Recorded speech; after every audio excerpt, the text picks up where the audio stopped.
الشیطان الرجیم بسم اللہ الرحمن الرحیم وَإِذْ قَالَ إِبْرَاهِيمُ رَبِّ أَرِنِي كَيْفَ تُحْيِي الْمَوْتَى قَالَ أَوَلَمْ تُؤْمِنْ قَالَ بَلَى وَلَكِنْ لِيَطْمَئِنَّ قَلْبِي قَالَ فَخُذْ أَرْبَعَةً مِنَ الطَّيْرِ فَصُرْهُنَّ إِلَيْكَ ثُمَّ اجْعَلْ عَلَى كُلِّ جَبَلٍ مِّنْهُنَّ جُزْءًا ثُمَّ ادْعُهُنَّ يَأْتِينَكَ سَعْيًا وَاعْلَمْ أَنَّ اللَّهَ عَزِيزٌ حَكِيمٌ۔ سورۃ البقرہ مدینہ منورہ کے اندر نازل ہونے والی اس مبارک سورت کی آیت نمبر 260 کی آپ حضرات کے سامنے تلاوت کی گئی۔ گزشتہ کل ایک بات گزری تھی، علم کے 3 درجے ہوتے ہیں۔ ایک درجہ ہوتا ہے علم الیقین، ایک درجہ ہوتا ہے عین الیقین، اور ایک درجہ ہوتا ہے حق الیقین۔ علم الیقین کے کسی با اعتماد انسان کے کہنے پر کسی بات کا علم ہو جائے، اس کو علم الیقین کہا جاتا ہے۔ عین الیقین اپنی آنکھوں سے دیکھ کر کسی بات کا یقین ہو جائے، اور حق الیقین اپنی ذات کے ساتھ کوئی ایسا واقعہ ہو کہ جس کی بنیاد پر علم حاصل ہو، اس کو حق الیقین کہا جاتا ہے۔ گزشتہ کل حضرت عزیر علیہ السلام کا واقعہ گزرا، اس کے ضمن میں آپ کو بتلایا تھا حضرت عزیر کو 3 طرح کا علم حاصل ہوا۔ ایک علم الیقین کا کہ حضرت جبرائیل کے بتلانے پر کہ مرنے کے بعد دوبارہ زندہ ہونا ہے، دوسرا عین الیقین کا اپنی آنکھوں کے سامنے سے مردہ گدھے کو زندہ ہوتے ہوئے دیکھا، اور تیسرا حق الیقین کا کہ اپنی ذات کے حوالے سے 100 سال کے بعد اللہ نے ان کو بیدار کروا دیا۔ گزشتہ کل والی آیت مبارکہ اور آج جو مبارک آیت کی تلاوت ہوئی ہے، ان دونوں کے اندر اللہ تعالیٰ کی کمال قدرت اور مرنے کے بعد دوبارہ زندہ کیے جانے کے حالات کو بیان کیا گیا ہے۔ چنانچہ گزشتہ کل سے پہلے والی جو آیت تھی، اس میں بھی حضرت ابراہیم علیہ السلام کا واقعہ، اور آج جس آیت کی تلاوت ہوئی اس میں بھی حضرت ابراہیم علیہ السلام کا واقعہ۔ اب تھوڑا سا اس کو اگر گہرائی کے اندر جا کر سمجھ لیں تو انشاءاللہ ہمیں بات آسانی سے سمجھ میں آ جائے گی۔ علم کے حاصل کرنے کے لیے 3 چیزیں عام طور پر استعمال ہوتی ہیں۔ کبھی کبھی دل سے علم حاصل ہوتا ہے، کبھی کبھی کان سے علم حاصل ہوتا ہے، اور کبھی کبھی آنکھ سے علم حاصل ہوتا ہے۔ دل کے اندر کوئی بات آ گئی، دل نے کسی بات کی حقیقت کو جان لیا، تو دل کے اندر جو بات پیدا ہوئی ہے، کسی بات کی حقیقت پیدا ہوئی، تو وہ اس کے اندر کان استعمال نہیں ہوا اور اس کے اندر آنکھ بھی استعمال نہیں ہوئی۔ بسا اوقات ایسا ہوتا ہے آنکھ بھی استعمال نہیں ہوتی، دل بھی استعمال نہیں ہوتا، کان کے ذریعے سے کسی بات کا علم ہو جاتا ہے۔ بسا اوقات ایسا ہوتا ہے کان بھی استعمال نہیں ہوتا، دل بھی استعمال نہیں ہوتا، لیکن آنکھ کے ذریعے سے کسی بات کا علم حاصل ہو جاتا ہے۔ یہ تینوں چیزیں بہرحال علم کے حاصل کرنے کا ایک سبب اور ذریعہ بنتی ہیں۔ لیکن اگر ان 3 چیزوں کو دیکھا جائے، ایک علم وہ ہے جو ہمیں آنکھوں کے ذریعے سے پتہ چلے، ایک علم وہ ہے جو ہمیں کانوں کے ذریعے سے پتہ چلے، اور ایک علم وہ ہے جو ہمیں دل کے ذریعے سے پتہ چلے۔ اگر ان تینوں قسم کے علوم کو اگر ناپا جائے، تولا جائے، تو سب سے اونچا درجہ ہوتا ہے اس علم کا جو آنکھوں کے ذریعے سے دیکھ کر انسان کو حاصل ہوتا ہے۔ پھر دوسرے نمبر کا درجہ ہوتا ہے کان والا، اور تیسرے درجے کا نمبر ہوتا ہے وہ دل والا۔ ٹھیک ہے، اب اس بات کو مزید گہرائی میں یوں سمجھیں کہ ایک ہوتا ہے کسی کی بات سن کر علم آنا، اور ایک ہوتا ہے اپنی آنکھوں سے دیکھنے کے بعد علم کا آنا۔ انسان جب کسی چیز کو آنکھوں سے دیکھ لیتا ہے، اس کا مقام بڑھ کر ہوتا ہے بنسبت کانوں کے اندر پہنچنے والے الفاظ کے ذریعے سے سیکھے جانے والے علم کے۔ چنانچہ آپ نے قرآن کریم کے اندر پڑھا ہوگا حضرت موسیٰ علیہ السلام کو اللہ تعالیٰ نے ملاقات کے لیے بلوایا، اللہ تعالیٰ نے ملاقات کے لیے بلوایا، اللہ تعالیٰ نے ملاقات کے لیے بلوایا۔ اب حضرت موسیٰ صلی اللہ علیہ وسلم نے پوچھا آپ جلدی کیوں آ گئے؟ تو حضرت موسیٰ نے کیا کہا؟ عجلت الیک رب لترضی، خدا میں جلد بازی میں اس وجہ سے آیا تاکہ آپ مجھ سے راضی ہو جائیں۔ اللہ میاں نے وہاں پر کوہ طور پر بتلایا آپ کے پیچھے آپ کی قوم کے لوگوں کو سامری نے آزمائش میں ڈال دیا ہے۔ حضرت موسیٰ کے کانوں میں بات کس کی پڑی؟ اللہ میاں کی۔ ہاتھ میں تختیاں تھیں تورات کی، لیکن نہ تختیاں گرائیں اور نہ ہی کچھ اپنی حیت کے اندر تبدیلی واقع ہوئی۔ وہاں سے غصے کی حالت میں آئے، اپنی آنکھوں سے آ کر جب دیکھا کہ سامری کے فتنے نے قوم کو غرق کر دیا تو غصے کی حالت میں تختیاں بھی پھینک دیں۔ ٹھیک ہے، غصے کی حالت میں تختیاں بھی پھینکی اور اپنے بھائی حضرت ہارون کی جا کر داڑھی بھی پکڑ لی۔ حالانکہ اس سے پہلے کانوں کے ذریعے سے کنفرم ہو چکا تھا، لیکن انسان اپنی آنکھوں کے ذریعے سے جو علم حاصل ہوتا ہے اس پر جو ریئیکشن آتا ہے وہ کانوں کے ذریعے سے نہیں آتا، وہ کانوں کے ذریعے سے نہیں آتا۔ گزشتہ کل والے واقعے کے اندر حضرت عزیر کا اللہ پر ایمان تھا، اللہ پر ایمان تھا۔ کیا ایمان تھا؟ انہیں معلوم تھا اللہ زندہ کرے گا۔ انہوں نے اللہ میاں سے دعا کیا کی تھی؟ خدایا میں اپنی آنکھوں سے دیکھنا چاہتا ہوں۔ ان کی بات کا مقصد یہی تھا، میں اپنے سامنے دیکھنا چاہتا ہوں۔ اللہ تعالیٰ نے علم کے تینوں درجات ان کو نصیب فرما دیے۔ اتنی بات واضح ہو گئی۔ اگلی بات موٹی سی، اللہ کرے سمجھ جائیں۔ ہمارے پیغمبر اور تمام انبیاء کرام کے درمیان ایک بہت بڑا فرق ہے۔ وہ فرق کیا ہے؟ سابقہ نبیوں کے حالات کا مطالعہ کریں۔ اللہ کے نبی جتنے بھی ہوتے ہیں ان کو اللہ جو خواب دکھلاتا ہے وہ وحی ہوتی ہے اور وہ حقیقت پر مبنی ہوتا ہے۔ جو بھی خواب دکھاتا ہے وہ وحی ہوتی ہے اور حقیقت پر مبنی ہوتا ہے۔ لیکن جتنے بھی نبیوں کے خوابوں کا تذکرہ ہے، خواب دیکھا اللہ نے پورا کیا، لیکن جو خواب میں دیکھا ویسا پورا نہیں ہوا۔ ارے یوسف نے کیا کہا؟ انی رأیت احد عشر کوکبا، ابا جی میں نے 11 ستاروں کو دیکھا، والشمس والقمر، چاند اور سورج کو دیکھا، وہ مجھے سجدہ کر رہے ہیں۔ خواب سچا ہے، نبی ہیں، اللہ نے پورا کیا، لیکن 11 ستاروں نے آ کر سجدہ نہیں بلکہ 11 بھائیوں نے کیا۔ وہاں پر چاند اور سورج کا نام لیا، یہاں پر والدین مراد تھے۔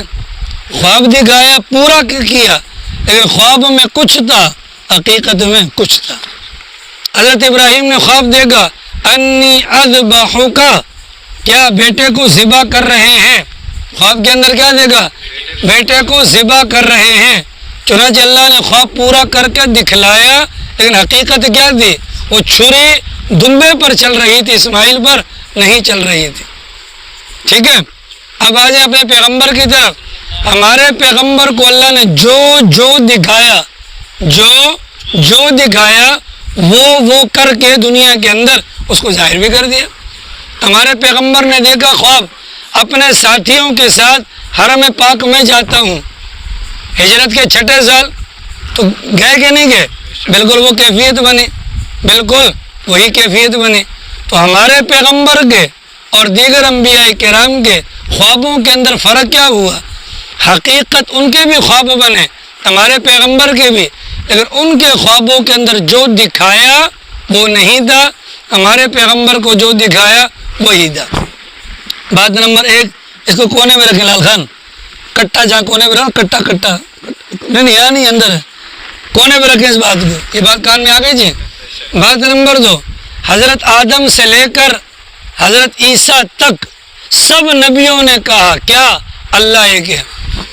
سب نبیوں نے کہا اللہ ایک ہے۔ سوال یہ ہے، حضرت آدم سے حضرت عیسیٰ تک نبیوں کو یہ کس نے بتلایا اللہ ایک ہے؟ حضرت جبرائیل نے بتایا۔ کس نے بتایا؟ اس لیے کہ نبی کون ہوتا ہے؟ جس پر جبرائیل اللہ کا پیغام لے کر آئے۔ تمام نبیوں کی دعوت مشترک ہے نا، ہر نبی کی دعوت یہی ہے کہ اللہ کے سوا کوئی معبود نہیں، وہ اکیلا ہے، تنہا ہے، وغیرہ وغیرہ۔ ایسا ہے، حضرت آدم سے حضرت عیسیٰ تک آنے والے تمام پیغمبروں کو اس بات کا علم کہ اللہ ایک ہے کس نے بتلایا؟ جبرائیل امین نے بتلایا۔ حضرت موسیٰ کی اللہ میاں سے ملاقات ہوئی، ٹھیک ہے، لیکن اللہ میاں نے ان سے بات کی تو بات کی آواز کہاں پہنچی؟ کان میں پہنچی. ایسا ہے، ٹھیک ہے. اور گزشتہ کل اور ابھی شروع میں نے آپ کو بتلایا، کسی پر اعتماد کے ذریعے سے جو علم حاصل ہوتا ہے اس علم کا نام ہوتا ہے علم الیقین.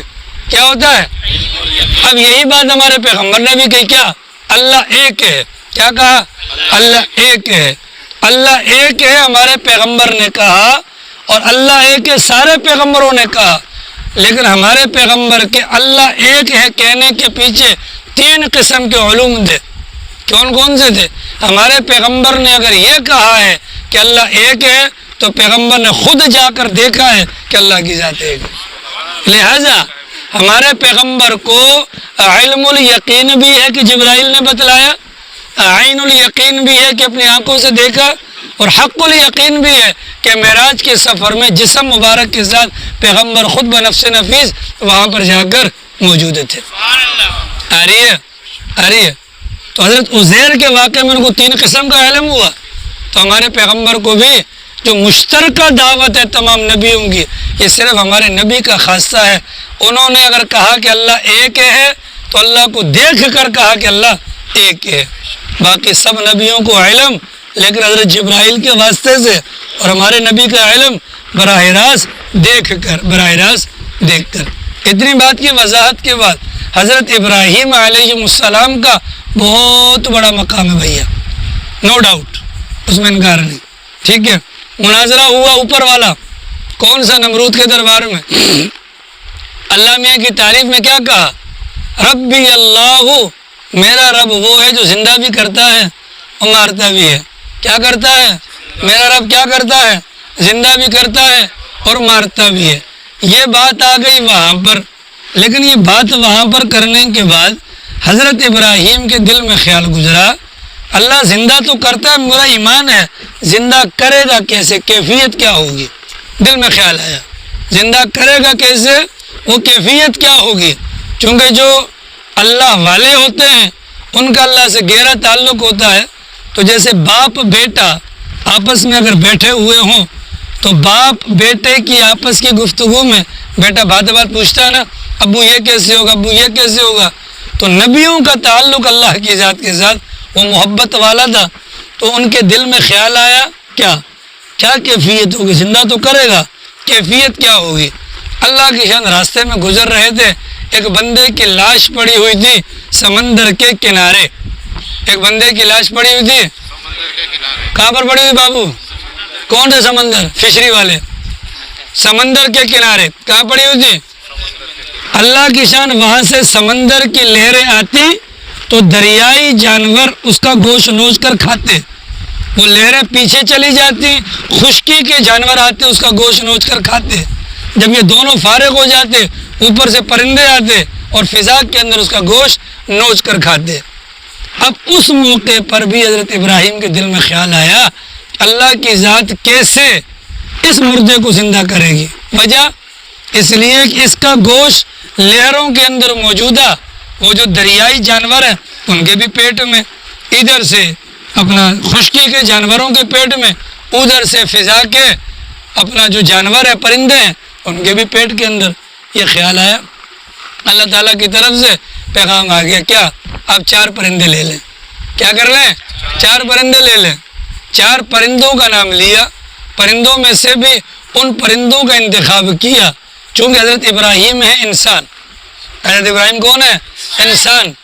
اور جن پرندوں کا انتخاب کیا ان پرندوں کے اندر جو صفاتیں ہیں وہ صفات اتنی گندی ہیں کہ وہ جس کسی کے اندر بھی پائی جائے وہ صفات والا گندا ہوتا ہے. اور یہ واقعہ پیغام چونکہ انسانوں کو سنانا تھا اس لیے ان 4 پرندوں کے اندر 4 الگ الگ مہلک اعلیٰ قسم کی صفات والے پرندوں کو رکھنے کا حکم دیا. کون سے تھے جی 4 پرندے؟ نمبر 1 کبوتر. کیا؟ نمبر 1 کبوتر، نمبر 2 مرغا، نمبر 3 کوا، نمبر 4 مور. 4 پرندوں کا حکم دیا. پہلا حکم کیا؟ 4 پرندے لیں، ان 4 کو پالیں. پالنا ایسے ہے ایسے مانوس ہو جائیں آپ کی آواز دینے پر یہ بھاگم بھاگ آ جائیں. چنانچہ پال لیا گیا، مانوس کر دیا گیا. مانوس کرنے کے بعد کہا کہ اب آپ ان کو ذبح کریں اور سر اپنے پاس رکھیں، چاروں کے سر اپنے پاس رکھیں، اور کہا کہ ان کے گوشت کو خلط ملط یعنی قیمہ بنا لیں۔ کیا کر لیں؟ قیمہ بنا لیں۔ 4 مختلف قسم کے پہاڑ دے اور قیمہ بنا کر گوشت کو مختلف حصوں کے اندر رکھ لیں۔ چنانچہ کر لیا گیا۔ پھر کہا کہ پہاڑوں کے درمیان کھڑے ہو کر اب کسی بھی پرندے کو آواز دیں، مثلا مرغے کو آواز دی، مرغا، جو ان کا مرغا نا، تو فوراً حضرت ابراہیم نے دیکھا اس کی ہڈیاں فضا میں سے اڑ کر آئیں، اتنے میں اس کا گوشت آیا، ہڈیوں کے اوپر چڑھا، کھال آئی اس کے اوپر چڑھی، پر وغیرہ آئی، اور ہاتھ کے اندر جو مرغے کا سر تھا آ کر فٹ ہو گیا، پر آوازیں دینا شروع ہو گیا، آوازیں دینا، پھر دوسرے کو، پھر تیسرے کو، پھر چوتھے کو۔ اس انداز سے اللہ تعالیٰ نے حضرت ابراہیم علیہ السلام کا وہ جو دل کے اندر پیدا ہونے والی بات تھی، گویا کہ عین الیقین کا جو سوال تھا، عین الیقین کا سوال خیال دل میں آیا، تو فوراً رب ارنی، اللہ جی میں دیکھنا چاہتا ہوں، آپ کیسے زندہ کریں گے؟ یقین نہیں ہے، یقین ہے لیکن اطمینان قلبی کے لیے۔ دیکھو ایمان کا تعلق ہوتا ہے دل سے، اور تسکین الگ چیز ہوتی ہے۔ ایمان ہمارے دل میں ہے، تسکین الگ چیز ہوتی ہے۔ تسکین کا ایمان سے کوئی تعلق نہیں، تسکین کا ایمان سے کوئی تعلق نہیں۔ یہ جو دل گھبراتا ہے نا، یہ سکون نہ ہونے کی وجہ سے، یہ ایمان کی کمزوری کی وجہ سے نہیں ہوتا، ایمان کی کمزوری کی وجہ سے نہیں ہوتا۔ وہ 1400 صحابہ کرام جو بیت رضوان کے موقع پر اللہ کے نبی کے ہاتھ پر ہاتھ دے رہے تھے، اللہ نے کیا فرمایا؟ فَأَنزَلَ اللَّهُ سَكِينَتَهُ، صحابہ کے متعلق فرمایا ان کے دلوں کے حالات کو اللہ جانتا تھا، ان پر اطمینان اللہ نے اتار دیا۔ اطمینان کیا کر دیا؟ اتار دیا۔ بدر کی لڑائی میں صحابہ کو نیند کیوں آئی تھی؟ اللہ نے سکون اتار دیا۔ ٹھیک ہے، اس اطمینان اور سکون کے لیے کیا کہا؟ رب ارنی، خدایا میں دیکھنا چاہتا ہوں۔ سوال یہ کہ 4 پرندے ہیں بھیا، ان چاروں کا انتخاب کیوں کیا؟ تو کوے کے اندر جو خصلت پائی جاتی ہے، حرص کا مادہ ہوتا ہے۔ کیا ہوتا ہے؟ حرص، اور حرص کا مادہ انسانوں کے اندر بھی پایا جاتا ہے۔ ٹھیک ہے، تو کوے کو کٹوانے کا مقصد حرص والی عادت کو ختم کروانا۔ مور کا انتخاب کیوں کیا؟ مور کو اپنے حسن پر گھمنڈ ہوتا ہے، غرور ہوتا ہے، لہذا وہ خوشی میں کودتا ہے، ناچتا ہے، لیکن جب وہ اپنے پاؤں کی طرف دیکھتا ہے تو شرما کر اپنے پروں کو بند کر دیتا ہے۔ یہی خصلت انسانوں کے اندر بھی ہوتی ہے کہ جب ان کو خوشی آتی ہے تو دھمال، اور جب تھوڑا سا زوال آتا ہے تو پھر بیٹھ کر رونا شروع کر دیتے ہیں۔ یہ سمجھ میں؟ مرغے کا انتخاب کیوں کیا گیا؟ کہ مرغے کے اندر شہوت کا مادہ زیادہ ہوتا ہے، اور یہ انسانوں کے اندر بھی ہے، اور شہوت برائیوں کی جڑ ہے۔ شہوت عورت کی ہو، شہوت کھانے کی ہو، پینے کی ہو، چیزوں کی ہو، کسی بھی چیز کی شہوت ہو تو شہوت مہلک ہے، لہذا مرغے کو بھی کٹوایا گیا۔ چوتھے نمبر پر کبوتر، کبوتر کو دنیا سے بڑی محبت ہوتی ہے، لگاؤ ہوتا ہے، کیا ہوتا ہے؟ اور انسانوں میں سے بھی ہوتا ہے۔ ان 4 چیزوں کا انتخاب، ان 4 چیزوں کو کٹوا کر ان کا قیمہ بنوایا گیا۔ اصلاً پیغام دیا گیا کہ جو بندہ بھی ان 4 خصلتوں کی گردن پر چھری چلا کر ان 4 چیزوں کا قیمہ بنائے گا تو وہ کمال درجے تک پہنچ جائے گا۔ آ رہی سمجھ میں؟ دیکھیے یہ فرمایا، وَإِذْ، اس وقت کو یاد کیجئے جب کہا ابراہیم نے رب، اے میرے رب، ارنی، مجھے دکھلا تو، کیفا، کیسے، تحیی الموتیٰ، آپ مردوں کو زندہ کرتے ہیں، مطلب کیفیت کیا ہوگی؟ کیفیت کیا ہوگی؟ کیفیت، اب دیکھو دنیا میں لوگ داڑھی مونڈتے ہیں نا، یہ مریں گے تو داڑھی مونڈے ہوئے مریں گے، کل قیامت کا دن اللہ اکبر ابو جہل کی بھی داڑھی ہوگی، پر محمد الرسول اللہ کا نام لینے والے مسلمان کی داڑھی نہیں ہوگی۔ کتنی شرم کی بات نہیں؟ بولو، کتنی شرم کی بات نہیں ہے؟ چلو آج تو کپڑے میں چھپا لو نا، کہاں گے رومال، کپڑے میں چھپا لو یوں یوں کر کے، وہاں کپڑا بھی نہیں ہوگا، وہاں کپڑا بھی نہیں ہوگا۔ لہٰذا داڑھی منڈوں سے میری گزارش ہے، جس نے زنا کیا بڑا گناہ ہے بھائی، انکار نہیں، لیکن زنا ادھر کرو ادھر آؤ تو زنا پیچھے رہ جاتا ہے، داڑھی تو کعبۃ اللہ کے اندر بھی چلی جاتی ہے۔ آ رہی ہے بھائی؟ کیا وقت کا پتہ چلتا ہے، اللہ ہمیں حرم کا امام بنا دے۔ جنت جولا کو نہیں بنایا تھا اللہ نے، نماز کا موقع دیا نہیں، اب یہاں سے ہم چھلے ہوئے آلو بن کر جائیں، یہاں تک فرمایا گیا داڑھی منڈے کو پہلی صف میں کھڑا ہونے کا حق نہیں ہے۔ اور بولو، جب دنیا میں پہلی صف میں نہیں کھڑے ہو سکتے، آخرت میں کیا معاملہ ہوگا؟ خدا را داڑھیوں پر رحم کرو۔ دو قسم کے لفظ آتے ہیں، اعف اللحى، ایک تو آتا ہے داڑھیوں کو معاف کرو، پیغمبر کہتے ہیں داڑھیوں کو معاف کرو، لیکن ہم کہتے نہیں معاف کریں گے حضور، ہم معاف نہیں کریں گے۔ تو غلطی ہے کہ نہیں ہے؟ داڑھیوں کو کرو، داڑھیوں کو معاف کرو، ٹھیک ہے۔ اب یہ اللہ پاک اٹھائے گا ہماری دمچی کے ذریعے سے، ٹھیک ہے۔ تو جن چیزوں کو ہم نے خود کاٹا ہے نا، اللہ کبھی ان کو نہیں اگائے گا۔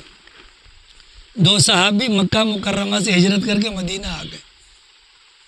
کہاں پر آ گئے؟ مدینہ آ گئے۔ جنگ کے اندر ان میں سے ایک صحابی تھے، زخمی ہو گئے، اور زخمی ہونے کے بعد ان کے ہاتھ میں تکلیف تھی، درد برداشت نہ ہوا، ہاتھ کی نس کاٹی اور وہی موت کا سبب بن گیا۔ جو دوسرے ساتھی تھے انہوں نے سوچا اللہ میں سے دعا کرتا ہوں اللہ تعالیٰ مجھے اپنے ساتھی کا حال دکھلائے۔ چنانچہ خواب کے اندر دکھلایا، بہترین شکل و صورت میں، لیکن ایک ہاتھ چھپایا ہوا ہے۔ تو خواب کے اندر کہا، دوسرا ہاتھ کیوں نہیں دکھا رہے؟ کہا کہ اللہ میاں کی بارگاہ میں آیا، اللہ میاں نے کہا جس چیز کو آپ نے خود خراب کیا اس کو ہم ٹھیک نہیں کریں گے۔ چنانچہ پیغمبر کو بتلایا تو سرکار نے دعا کی، اے اللہ اس کے ہاتھ کو بھی معاف کر دے۔ تو پیغمبر تھے تو معافی مل گئی، پیغمبر تھے تو معافی مل گئی۔